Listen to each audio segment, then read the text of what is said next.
this is Anna from Craft Me a Card, and I love crafting for the crafter, and that is you. So for today's card, you might be confused with what the title says. A Father's Day card, but this is not a Father's Day card. No, it isn't. But I do have a special guest that is a father, and that is the way I am celebrating Father's Day this year. I asked my husband to please do a voiceover on how I created this fairy card, and that is the way that I will be celebrating Father's Day through my crafting this year.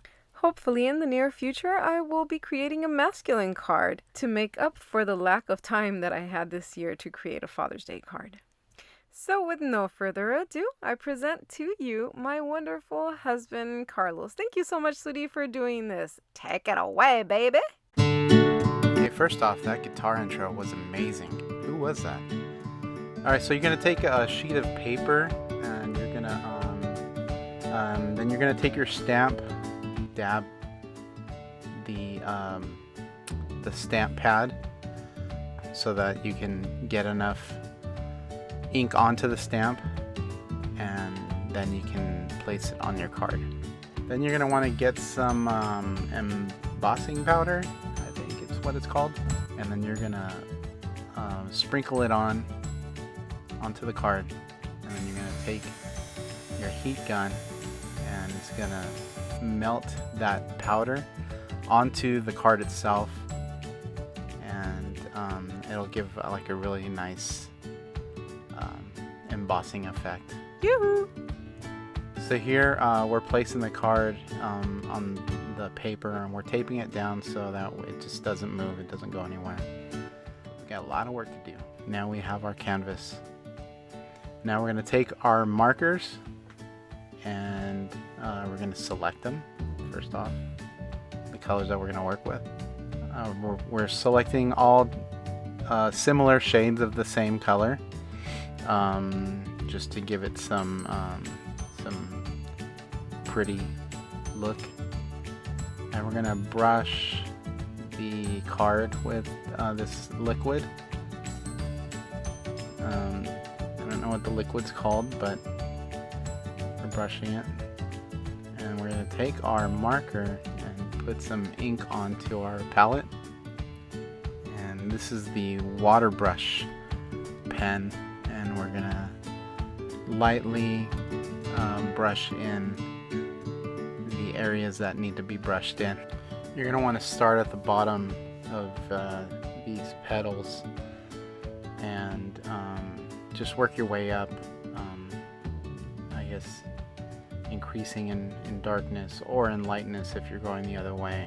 So now we're going to go with the next color. It gives it a really nice effect. So here you're adding in a lighter color to kind of give the whole image some depth.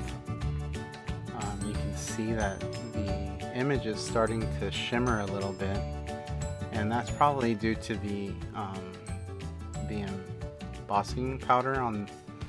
Can't really tell if that's white or silver, but watercolor is actually a really nice medium to work with. You can see really the differences in the colors that you've used. You can do this with other colors, reds, pinks. Turquoise is actually one of my wife's favorite colors, so this one works out. And there you go. The finished product on just the background of the card. So then you're going to want to take your paper cutter and cut the edges off, and to really get the parts that you're going to work with. You're going to want to take some ribbon just to dress up the card a little bit. And again, we're working with we're cutting it again. Ouch, all that work. So we're cutting it, and we're going to apply both pieces, but we're probably going to put something in the middle there. Okay, a ribbon to separate it, and it looks pretty. It gives a little nice separation for something else to go in the middle there. You're going to take your X-Acto knife, and this is the card base, just to get it to match the size that you're gonna glue this to your base. You're gonna get some tacky glue, just apply on the corners. That's all you really need. And apply the background. And we're gonna give it a two-tone look, just like before with the card image. We're giving it a two-tone look with the lighter turquoise or lighter teal. Oh, and the nails match. That's awesome. So we're gonna take our distressing ink, and I know it's by Tim Holtz, so thank you, Tim, for your awesome products. And we're gonna apply the glue on the inner portion of the two-tone card, and we're gonna take our paper cutter and we're gonna cut some more pieces. They're strategically cut for a reason. I know it's coming. And here we are doing a split screen. Wow, that was cool. And we're gonna apply the image onto the inner background. So it looks like we're working with 3 shades of the color. Gives it a nice depth effect.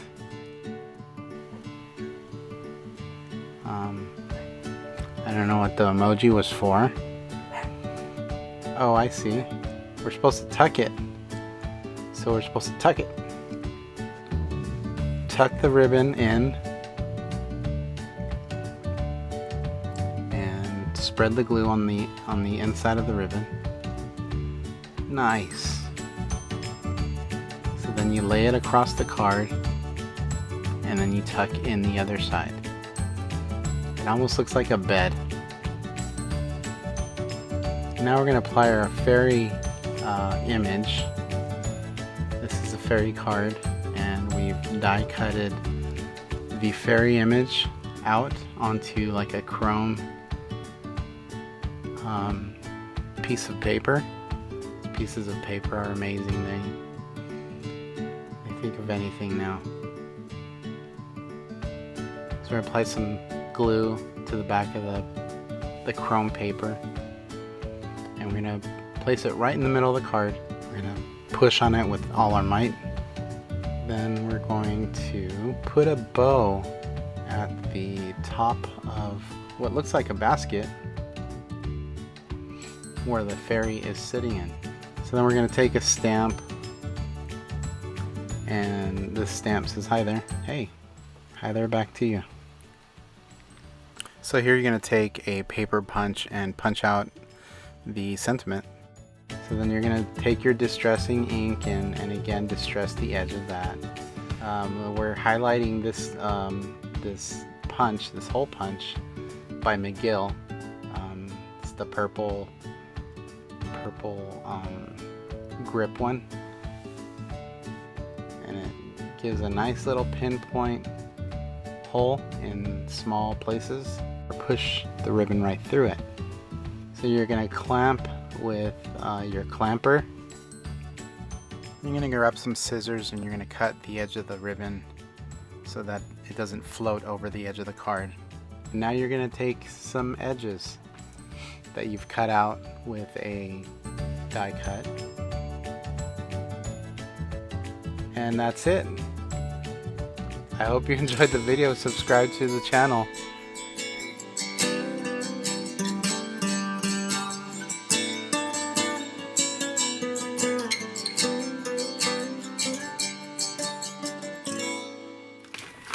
Okay, this is what we're going to take some salt and we're going to spread it. This is a little bit bland, so we're going to add some salt to it, give some flavor. It's all over my fingers. Nice. Get it off. Like, oh crap, how long I has spilled it all over the don't place. Emboss that I forgot to put the stupid paper under. Why is the ocean so salty? Because the land never waves back.